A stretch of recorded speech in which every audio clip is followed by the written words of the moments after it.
story on India Global today is from Bangladesh. For months, the minorities in Bangladesh, including the Hindus, have been at the receiving end of persecution. And with no end in sight and worse still, no state support to ensure timely redressal. And finally, a day after Tulsi Gabbard, the US spy chief, told NDTV that the persecution is a cause of concern for her, all that Yunus's government is now focused on doing is proving Ms. Gabbard wrong. In a desperate attempt to ensure that there's no bad PR, there's no bad optics. Take the case of Chinmay Krishnadas, who's been in jail since 24th of November with no bail hearing. And there are many more such instances, viewers, where one can see the persecution that the minorities in Bangladesh have been at the receiving end of, with no possible hopes of getting redressal. So why is it that Mohammed Yunus is only focused on junking Ms. Gabbard's claims and statements rather than doing something about it? Before I go any further, I want to play out that soundbite where Tulsi Gabbard spoke about this in an interview with NDTV's Vishnu Som. The long-time unfortunate persecution and killing and abuse of religious minorities, Hindus, Buddhists, Christians, Catholics, and others, has been a major area of concern for the United States government and, of course, President Trump and his administration. The talks are just beginning between President Trump's new cabinet coming in and the government of Bangladesh, but this continues to remain a central focus area of concern. Mohammed Yunus has a lot to handle. He needs to, in fact, fix a lot of things. He needs to fix the economy that's been in the doldrums since the student revolution last year. He needs to ensure reforms. He needs to conduct elections. But why is it that the focus has been on mainstreaming Islamists, denying justice, and in fact proving Ms. Gabbard's statements wrong when there are photographic and video evidence proving what she said on NDTV? Let's get you those big questions that I'm going to now put forth to my guests joining me today on India Global. Some of those questions on your screens right now. First, Dhaka is focused on slamming criticism over minority safety. Why is it that they are doing that? Second key question, is Yunus' government now covering up violence against minorities just by saying and making those comments that Mohammed Yunus is and his government is? The third question, will Trump administration respond to Yunus's denial? That's a very important aspect of ensuring there's justice. And finally, will India take up the issue of minority persecution with Dhaka? We've said about this in the past. Would we take this up going forward, especially when there's been a complete denial that's come in from Mohammed Yunus's government? Before I get in my guest from Dhaka, which is Muqtadir Rashid, who will be joining me in a minute, let me now get in Pinak Ranjan Chakrabarti, who's a former secretary of MEA, former Indian High Commissioner to Bangladesh as well. So you heard some of those comments that Tulsi Gabbard made, and you also heard some of those complete denial that Mohammed Yunus's administration has come out with. It's far easier to deny than to actually give justice to minorities, isn't it? The Yunus regime has been in denial right from day one that any attack on minorities, etc., particularly Hindus, is not communal but political. In other words, while accepting that there have been attacks on Hindus, he has tended to describe it as political. That is, they were seen to be Awami League supporters. Hence, the attacks took place, and hence it was political. Later, of course, it was proven that these attacks were also purely communal in many places, something which they acknowledged. But they tried to cover it up, and that process is still on, because ultimately it impinges on the image of the country, and everybody sees Bangladesh, what is happening in Bangladesh, as not as something that is not expected. That some people who are anti-Awami League and pro-Islamists are running the agenda in Bangladesh. That is the reason why I think the Yunus regime has been in denial about some of this violence against minorities. Do you expect the Trump administration to take this up? Because, it's not just one-off instances. This pattern has been going on since 5th of August. As I said, take the case of Chinmay Krishnadas. He's not had a bail hearing for over 2 months now. Well, that Chinmay's case is certainly a very blatant case of discrimination, because surely, I mean, if you have the rule of law, his case should have come up for hearing, at least for bail, and I mean, bail could be denied. But I don't see why he has been targeted. I think he has been targeted because of the Islamists. It is the Hifazat al-Islam which filed the cases, all with the support of the government. I believe he was targeted because he was able to organize the Hindus for demonstrations, and also, fill them with a sense of, courage that, that they are also citizens of Bangladesh. And why should they leave? Because most of the Islamists want the Hindus to leave the country so that they can have a 100% Muslim country. At least some sections of the Islamists believe that that is their goal and agenda. So I think that is one case of discrimination that should not, that is continuing, I must say.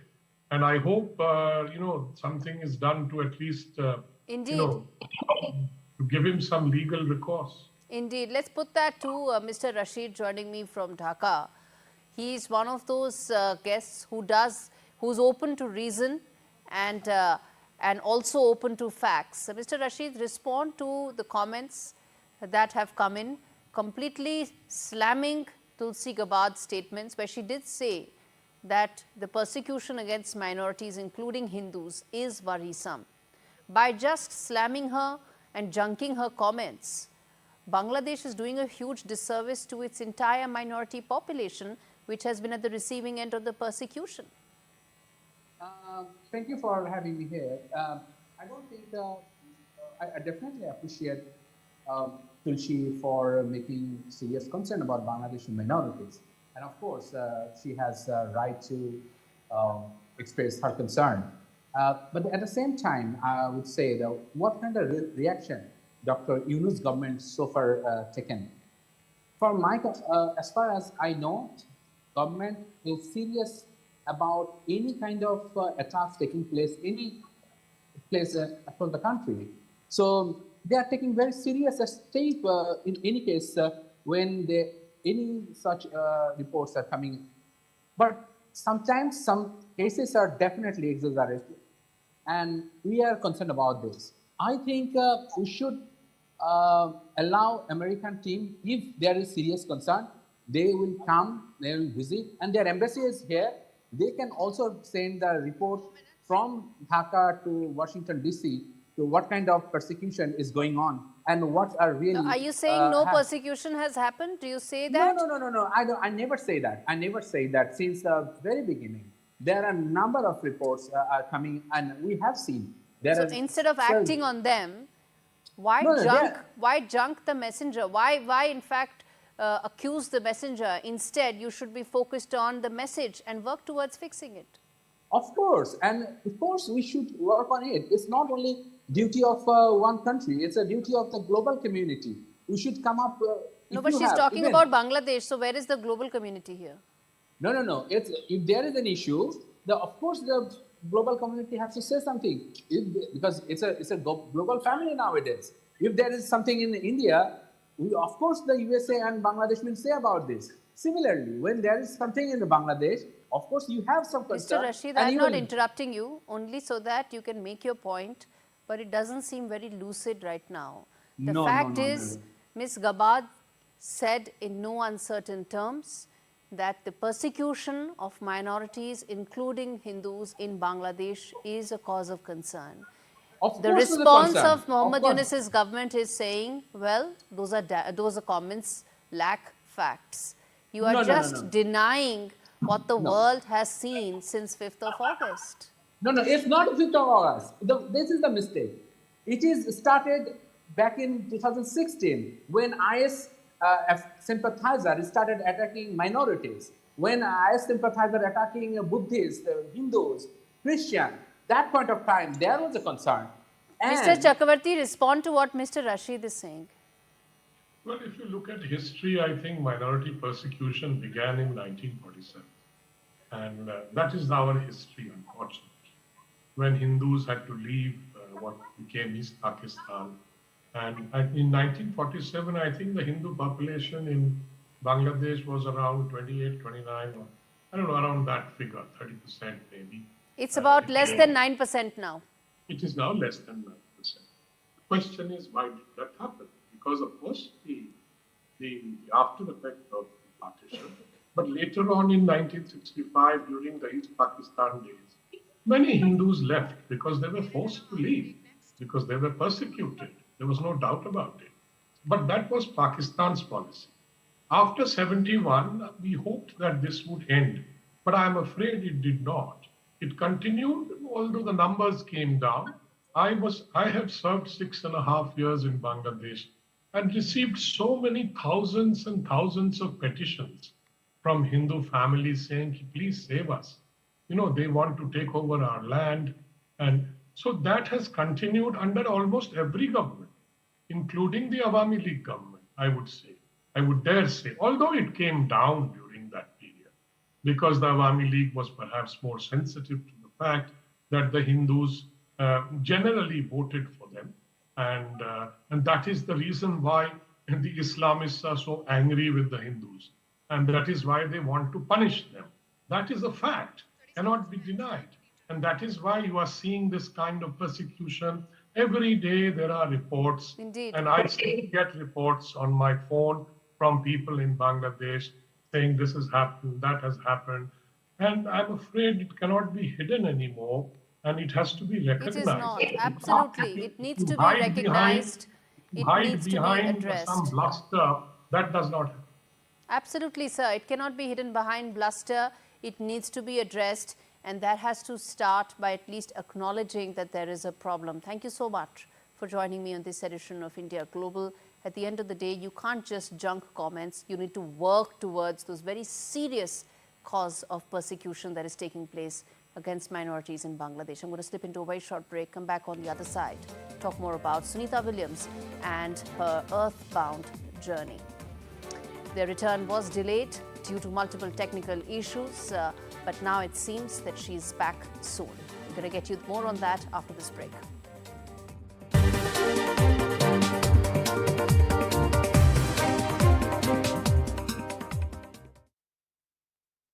NASA astronauts Sunita Williams and Bush Wilmore are finally heading home after an extended 9-month stay on the International Space Station. Their return was delayed due to multiple technical issues with Boeing's new Starliner crew capsule, forcing NASA to transfer them to a SpaceX capsule instead. This report tells you the entire story in detail.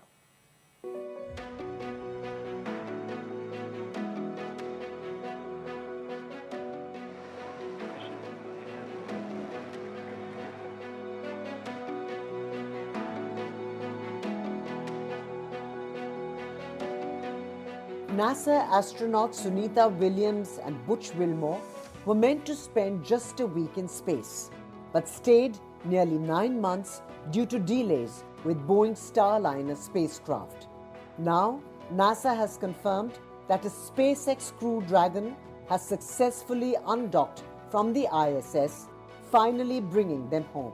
After an extended mission, they'll soon set foot on solid ground again. NASA astronauts may be pushing human boundaries in space, but their paychecks remain firmly grounded. Unlike corporate jobs, they don't earn overtime, just a fixed salary. Sunita Williams and Butch Wilmore hold GS-15 rankings, the highest in the US general pay schedule, with base salaries ranging from over $125,000 to $162,000 per year. For their extended 9-month stay, Williams and Wilmore are expected to earn an additional $93,850 to $122,000. But here's the surprising part. Former astronaut Cady Coleman recently revealed that despite the extreme conditions of space missions, NASA's daily allowance for incidentals is just $4. That means over 287 days, they'll receive only $1,148 extra, bringing their total earnings to somewhere between $94,998 and $123,152. But after months in space, their mission will go down in history as the longest first crewed flight of any spacecraft. While their salaries may not match the risks, for astronauts like Sunita Williams and Butch Wilmore, the true reward isn't in paychecks, but it's in the journey, the discoveries, and pushing the limits of human spacecraft. With Rhythm Arcadia, Bureau Report, NDTV World. With bated breath, everybody is now waiting for the two astronauts to in fact come back. David Ariosto, who's an author and journalist, joins me to talk more about what really lies ahead in terms of their onward journey and how could it be the next couple of days for them, given that they've been in space much longer than what they intended to be. David, thank you so much for taking out the time and joining me on India Global. Let me start by asking you, there are some reports that indicate that the initial phase of them entering Earth could be a very tricky phase. Talk to us about this when they enter the Earth's atmosphere. Sure. Yes. I mean, it's anytime you kind of come out of orbit into back into Earth, it's never the simplest of things. Typically, what will happen when the ISS is traveling around the Earth's atmosphere, it's going about 17,500 miles an hour. And so that's kind of why you feel that microgravity. You're essentially sort of falling around space. And so when the craft starts to deorbit, it's about a 17-hour process. And it will start to build up plasma. In the past, that sort of has represented a communications blackout in which, basically the radio waves in which ground control is communicating with those on board is shuttered out because you just simply can't communicate through that high heat and plasma. This is essentially a fireball in the sky that will eventually slow down. And the conical shape of the craft itself is actually meant to sort of blunt itself against the atmosphere as it slows down. Eventually, parachutes will deploy, and this thing should eventually just touch down. But there is this communications blackout period, at least that we've had in the past, where everyone's just sort of holding their breaths in terms of making sure that the mission is successful. Now, I will say that the International Space Station has been occupied since November of 2000. So in some ways, this is old hat for NASA and for those aboard the ISS. But it's never really that case when you're coming back from space. Of course. Which brings me then to ask you about the fact that when the splashdown does take place, they're coming back to gravity, something they haven't been used to for the last 9 months. How is that likely to impact them, and how much time is it likely to take them to acclimatize to gravity on Earth? Typically for missions that are in under about 20 days, the rehabilitation process is about 7 days on Earth. That said, they've been up there for roughly about 9 months now. Now, NASA has had astronauts and those aboard the ISS, certainly Russian cosmonauts, in excess of a year. So this is not something that's wholly unfamiliar. That said, the human body is just not evolved to live in space. It's an environment that's unprotected by Earth's atmosphere, and you mentioned the microgravity and sort of the havoc that plays in terms of bone density and plasma shifts within the body. The heart itself actually sort of changes shape a bit, and that heart actually works a lot less hard because of the lack of gravity. And just like any muscle, if you work it out less, then it just becomes weaker. And so when they're on Earth, astronauts will go through a rehabilitation process that involves both strength training, conditioning for hopefully to restore some of that bone density, but also cardiovascular exercises to sort of ameliorate some of the conditions of the heart. Beyond that, they'll likely have experienced some vision problems given the fluidal shifts in their cranium, and also some balance issues. So there's a sort of a battery of rehabilitation efforts that will take place. Chances are this will go on for much longer than a week, given how long they've been up there. Absolutely. But hopefully everything's okay. Indeed. And how soon do you think they could be prepared? Because an astronaut wants to go back to space, right?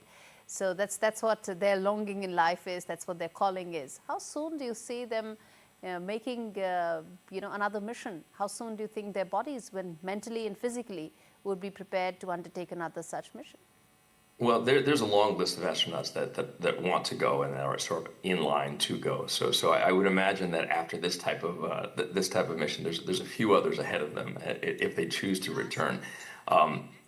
This type of length, it would be interesting to see if they did indeed return. Okay. You mentioned an important point, though, that astronauts are sort of a self-selected group and they want to be up there, and so that does sort of undercut some of the psychological effects of being sort of in isolation for that period of time.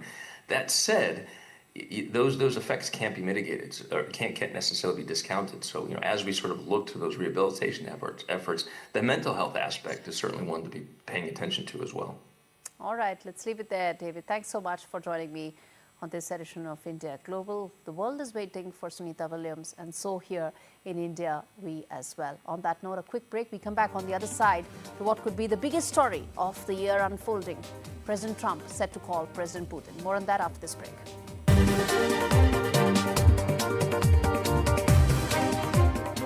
This is India Global. What could be now the next big story could be probably the biggest story of the year that could change one of the longest conflicts in the world since the Second World War. President Trump is set to now call up and speak to his Russian counterpart, President Putin, very soon to possibly find ways to end the Russia-Ukraine war that's been on since February 2022. It will be interesting to see what will be the final cost of this war in terms of the gains and losses for both Russia as well as for President Putin and, of course, for President Trump as well. Remember, all leaders, that is both the leaders, are looking to probably create some sort of good optics that they can take back to their people and, of course, make a case for how this was a great deal on the table. For President Trump, he's keen to, in fact, look at a broader bilateral relationship between America and Russia. And for that, he needs to tide over this particular war, end that, look at some way to move beyond, and of course, have a broader relationship with Russia. For President Putin, how much territory will he get to keep is going to be an important point. Will there be withdrawal of US troops from frontline bases in the Baltic regions is again an important aspect for him.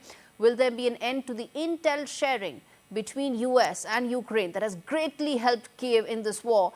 Is going to be some of the aspects of this broader contours of which, of course, are yet to be finalized. At the end of the day, of course, both leaders need to be seen to be coming out as winners out of this, and that's the message that they want to send to the world. But is it temporary or is it going to be a permanent settlement is really the key question here. Okay, on your screens are some of those graphic points that really tell you what's really at stake, both for President Putin and President Trump. As I said, what matters to both of them is what is on your screens. Let's get Nick Harper joining us live from Washington, D.C., covering what is set to be one of the biggest stories unfolding right now. Nick, always a pleasure to have you on the broadcast. This could really be potentially a call that could end the war that's been going on for over 3 years. Yeah, it certainly could do. It's interesting to look at the dynamics going into this call, hearing from Donald Trump, who seems to be quietly optimistic about how things will go, most recently posting on his social media platform, Truth Social, that he was looking very much forward to the call. He also said that many elements of a final agreement have been agreed on, but much, he said, remains. Now, he didn't exactly detail the specifics of this, but we do know from his comments over the last few days that land or territory will be discussed in this call, as will power plants. It seems going into this call that much preparatory work has been done by both sides. Really, it seems agreeing to what may be the conditions as part of this peace agreement. And it seems implicit in this that the territory that Russia has seized from Ukraine over the last 3 years will not be given back to Ukraine. Russia wants to hang on to it, and it seems, at least from Donald Trump's comments so far, that he seems to be on Russia's side in terms of that. There has been comments from Washington and from the Pentagon suggesting that Ukraine's borders will not return to where they were before this conflict began. And then there's that issue of the power plant, which is likely to be the Zaporizhia power plant. It's the largest nuclear power plant in Europe, seized by Russia back in March 2022. Ukraine would love to have it back, but Russia, I imagine, will want to hang on to this. It's likely to be a bargaining chip in these discussions. What's unclear is what will happen out of this call. Will both sides, the US and Russia, agree to a 30-day ceasefire, or will they be able to push things even further forward, perhaps getting to the point of some sort of draft document that could then be looked at and agreed on by Ukraine, which could perhaps be the framework for a final ceasefire deal. This call, we're told, is likely to take place between 9 and 11 local time. It's just gone 9 a.m. in the morning here, so really that call could be happening anytime soon. We're likely to hear from the White House in the coming hours exactly what was discussed between the two leaders. All right, Nick, let me leave it there. Of course, this call is going to really decide which way the Russia-Ukraine war goes from here. The questions that you raised are valid, and let me put that out now to Professor Andrew joining me, who is an author and professor of political science, joining me from America itself, from New York, I'm told, who will talk about some of these aspects. As I said, the nuclear power plant being one aspect, it contributes about 25, or did contribute 25% to Ukraine's overall energy supplies. The fact that there is a ceasefire on the table that Putin rejected last time because he wanted a permanent settlement. The fact that there are also forward bases in the Baltic region that President Putin would like to, for some sort of a troop withdrawal to happen from America's side, could be some of those areas that this call would touch upon. Do you expect that, Professor Andrew, or do you think this could just be early days and there could be more such steps before a final settlement happens? Well, I think we're a long way off from a final settlement, and we need to think about this, as your previous guest pointed out, and as you've mentioned, in terms of two phases, an immediate ceasefire and then a longer-term, more durable solution to this political conflict. And I'm afraid I have to tell you that I'm not optimistic about either. First of all, in terms of a ceasefire, President Putin has no incentive to agree to such a thing. The Russian military is winning on the battlefield. Yes, they have the military momentum with them, yes. Yes, very much so, not just in Kursk, but in the Donbass region more broadly. And, you know, as long as he's winning on the battlefield, he has two incentives, one of which is he doesn't want to appear to be the impediment to peace. On the other hand, he wants to drag this out as long as possible so that his forces can make as much progress as possible. And then in terms of the longer term, and this is the scary bit, the Russian Constitution claims that those 4 eastern provinces, or oblasts as they call them, are an inherent and intrinsic part of the Russian Federation. And Putin is not going to compromise on that. On the other side, President Zelensky has said he's not going to compromise on that. Those are parts of Ukraine, yes. End of story. Indeed. Unfortunately, Mr. Zelensky is nowhere now in the equation anytime soon, and unlikely to be. But here's what I think, and I'm going to ask you on that. One is that both these leaders have invested their political capital. So they want to be seen to be coming out as winners in this equation, right? President Trump as well. Mm-hmm. So he would want that the largest takeaway is that he's been able to end this war in some way or the other, keep going now, move ahead and move on with life, right? So what do you think could be the best outcome for President Trump from this call? Well, I don't see a good outcome. I mean, there'll be a lot of smiley faces and a lot of kind of metaphorical backslapping, and everybody will be kind of happy, but he won't get what he wants because Putin doesn't have the incentive structure is not there for him to compromise. And on the Ukrainian side, there's no incentive structure to compromise. Okay. Other than the Ukrainians are losing the war. I mean, they want out. They want some resolution to this in the short term, right. Medium term, and long term. But I don't see, I know Trump fancies himself as the master of the art of the deal and so on. He's going to be looking for some simple transactional yes. arrangement. And it's not there. Finally, the reality is, finally, do you see that in some way that it could come down to Mr. Zelensky not agreeing to some terms? Maybe the terms could be such that it will not be palatable to Ukraine and that it will probably come down to how Ukraine is the impediment to peace? I think that's the way, Trump has approached this. He's browbeaten Zelensky, and he's tried to seduce Vladimir Putin because the U.S. has no leverage left with respect to Russia. But I think that strategy it's run its course. I mean, I don't think there's any way forward. There's not much more you can do to beat up the Ukrainians to get them to concede things, and there's not much more you can do to seduce or woo President Putin on the other side. I don't think, despite the fact that he fancies himself the master of the art of the deal, I just don't think there's a deal to be done here. I'm happy to be proven wrong. Too many people have died. Too much destruction has been levied, but I'm not optimistic.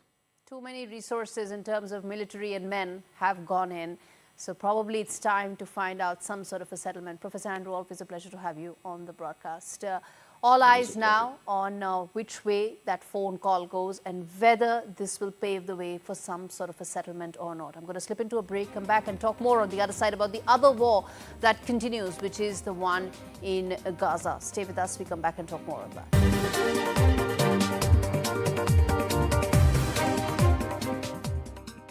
The other war that continues to wage in the world, that is the one in the Middle East. And Israeli military has said that it's carrying out extensive strikes in the Gaza Strip, with some reports indicating that the death toll could be as high as 400. Those, of course, are death tolls by the Gaza Health Ministry and not independent reports. The Israeli Defense Forces have said that they are attacking what they call our terror targets that belong to Hamas. The strikes are continuing, and the IDF has issued fresh evacuation orders for many areas. Hamas says the U.S. bears full responsibility for this in Gaza, after the White House confirmed that Israel has consulted the Trump administration before carrying out these airstrikes. This is the latest set of attacks that are taking place in the wake of Hamas still holding on to 59 hostages with no pathway for their release. There's been a breakdown of talks. What next? This report tells you in detail. Gazans woke up to a nightmare early on Tuesday as Israel started pounding the enclave with airstrikes, shattering the ceasefire deal reached on January 19th. Israeli Prime Minister Benjamin Netanyahu said that he ordered the strikes because of a lack of progress in talks to extend the ceasefire. Israel alleged that Hamas had repeatedly refused to release hostages. On the other hand, Hamas accused Israel of unilaterally overturning the nearly 2-month-long ceasefire agreement. Reports suggest that the operation is open-ended and expected to expand. Meanwhile, Washington voiced support for Israel's actions and said that it had been consulted about Israel's latest operation. Phase 1 of the ceasefire has ended, but Israel and Hamas have not been able to agree on a way forward for Phase 2. Hamas wants Israel to completely withdraw from the enclave before it returns the hostages. There are nearly 60 hostages that remain in Gaza. Israel said that it wants to completely destroy Hamas's governing capabilities and it will not withdraw until it does so. According to Gaza's health ministry, the fresh strikes have killed hundreds, many of whom women and children, and injured an equal number of people. Gazans have expressed their disbelief and despair, saying that the strikes have been more intense than ever before. كان لنا امل انه توقف الحرب وعسبت انها تنتهي المصيبه اللي احنا فيها، لكن بشوف الحرب رجعت من اول وجديد. مش عارف اقول لك انه الله ايش بدنا نعمل. هذا اللي بصير فينا هذا جحيم. The strikes have shattered a period of relative calm in the region and raised the prospect of a full return to fighting in a 17-month war that has killed almost 50,000 Palestinians and reduced most of Gaza to a rubble. With Vishal Vivek, Bureau Report for NDTV World. There are 59 hostages that are still with Hamas. There is no pathway as to when they will be released. Hamas says that it wants Israel to completely vacate the enclave before they release those 59 hostages. That, of course, is a deal breaker, isn't it? Which is why I ask this, that is the peace deal now off the table? Is Netanyahu, Prime Minister of Israel, facing a crisis of confidence because those families of 59 hostages who've been with the Hamas terror enclaves for almost 17 months, they need answers. They want their loved ones to come back. And will Donald Trump now focus on this war after he is done with the Russia-Ukraine war? Because there's expectation he may find some sort of a negotiated settlement there. What about this war in the Middle East? Phase 1 of the ceasefire happened. Some hostages were released, but phase 2 is where things seem to be stuck. And in the midst of all this, we also talk about the role of Iran. Let's get an international human rights lawyer joining me from Tel Aviv. She's the CEO of International Legal Forum and senior fellow, joining me on the broadcast, Mr. Arsen Ostrowski. And I also have, in fact, Sophie Fullerton, who is joining me from Istanbul to talk more about, well, what are the options on the table here? Let me start with you, sir. The fact is, as things stand right now, Mr. Arsen, that there is no deal on the table, and Israel is now looking to completely ensure that what it feels are those terror enclaves that continue in Gaza are eliminated. The question is, what happens to those 59 hostages? Look, thank you for having me, and that's a very good question. I think to a large extent what happens next is in the hands of Hamas. It did not have to be this way, but effectively Israel was left with no alternative. The ceasefire essentially ended March 1st at the end of the completion of the first phase. So what we've seen in the last 2.5 weeks or so is essentially a de facto ceasefire and a period of some 2.5 weeks of calm for Hamas in Gaza, however, without any hostages coming out. Now, that situation, that kind of status quo is certainly unacceptable to Israel. Hamas could have accepted a number of times the proposal which had been put forward by US Special Envoy Witkoff, which had included a release of half the hostages at the beginning of the renegotiated phase and half at the end, which would also include the period of Ramadan and Passover for Israelis. But Hamas repeatedly refused to, and so Israel was essentially left with no choice. So under international legal parameters, in the situation where Hamas is continuing to hold hostages and is refusing to engage in good faith negotiations, Israel had to exert military pressure, which any other sovereign nation would. At the end of the day, from Israel's perspective, this can all end tomorrow. The military operations can end, the aid can resume, provided Hamas agrees to Witkoff proposal and releases the hostages. It's that simple. Those hostages, those 59 of them, in fact, some of those visuals we can play of the families of those 59 hostages seeking release of their loved ones and, of course, protesting that the focus should be on getting those hostages back. It's a fact that Hamas is treating these 59 human beings as bargaining chips. That is what it comes down to. Sophie, what's the way out here? Do you see President Trump now investing his political capital here? Because at the end of the day, beyond ceasefires phase 1, there seems to be no progress going forward. Well, Trump touts himself as one of the most pro-Israeli presidents we've had, and he's going to continue along that line. So whatever Israel chooses to do, you should expect the U.S. to toe the line in that essence.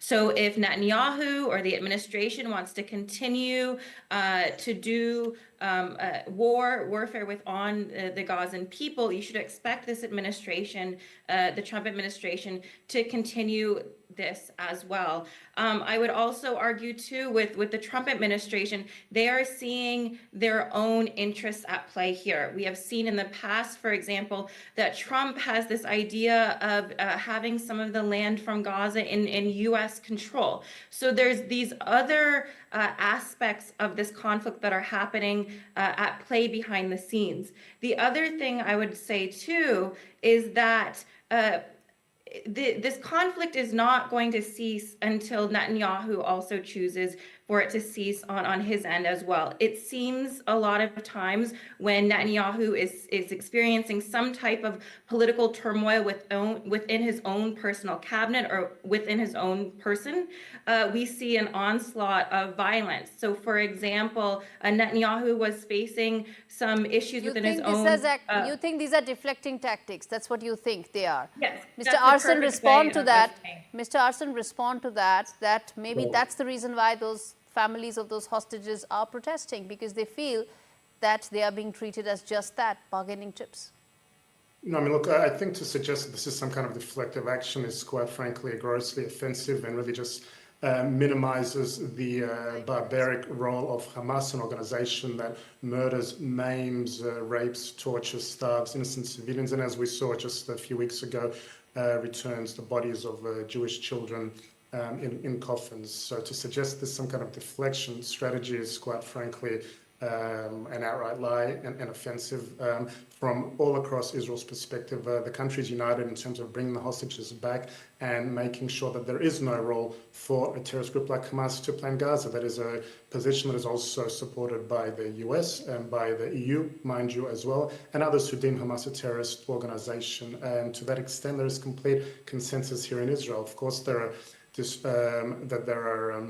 differences in terms of how best to achieve that, in terms of obviously the painful consequences that have to be made to help rescue the hostages. And as we've seen, Israel has been forced to release hundreds upon hundreds of convicted terrorists and murderers with blood on their hands to retrieve the bodies of even our hostages.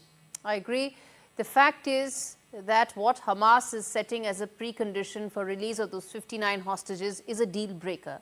The fact that Israel should completely exit the enclave, because the fear is that they would regroup once again. They would once again create that terror network. And there's no way that Hamas will keep its side of the bargain, which is that it will exit and which will not, of course, ensure that the terror network starts again. So, Sophie, what's the way out here? Is there a way out in this sense? I would argue again that we're seeing one power have more of an authority over another power. In the sense, we're talking about a country that is striking hospitals and schools and mosques during Ramadan. You can't ignore the fact that 400 civilians were killed last night, including children. So that should not be ignored in this sense. And we should always acknowledge the power dynamics that are at play here. Nobody's ignoring that. Nobody's ignoring that, Sophie. My report says that very clearly, but let me just clarify that those are not independent reports. I must point that out for the benefit of my viewers. These are reports and numbers that have been put forth by the Palestinian side. These are not independently verifiable statistics. Having said that, it is the month of Ramadan. It is a holy month for the practicing Muslims in that region. But the fact is that the deals that have been, the conditions that have been set in by Hamas indicate that there is no movement forward. So, Mr. Arsen, explain to me that what is the way forward that Israel has decided? What's the roadmap? It can't keep coming out with these strikes day in and day out, because the government is accountable to the families of the hostages. Look, the way forward is really very simple. This can all end tomorrow if Hamas releases the hostages. It's really that simple. No, they're not doing it, right, sir? They're not doing it. I understand that they're not doing that, and therefore they cannot continue with the status quo for the last 2.5 weeks, including, by the way, during Ramadan, there was a period of quiet. Aid was going in, but no hostages were coming out. And by the way, in a couple of weeks' time, we're coming to the period of Passover, which for Jews is one of the most holiest periods of the year as well. At the end of the day, the only language it seems that Hamas understands is one of force. Now, it's unfortunate that it has to that situation, but as long as Hamas refuses to negotiate in good faith, refuses to accept the proposals that have been put forward by the United States and encouraged by allies in Europe and elsewhere, and continues to hold hostages captive, Israel is left with no alternative. No other sovereign nation in the world would stand for these circumstances. Indeed. Final 30 seconds, Sophie. Let me give you that final 30 seconds, which is that Hamas is a terror organization. How much can you really negotiate with a terror organization? And that is what it looks like when it comes to the Israeli side. I agree in the sense that no country should have to negotiate with a terrorist organization. But should civilians be caught up in this? No. And that is going to be my final argument here, that there needs to be a consensus that human rights and dignity are put at the forefront here, even when it comes to warfare and conflict. So that should not be ignored as this conflict continues to move forward. Indeed, I have to leave it there. There are two sides to this, but the one and biggest thing that one needs to remember is that Hamas holds 59 hostages right now since the last 17 months, using it as a bargaining chip But the fact is, this cannot end the way it is going on right now. A negotiated settlement will have to be created, and probably that's where President Trump will have to focus. On that note, completely timed out on this edition of India Global. Thanks for watching.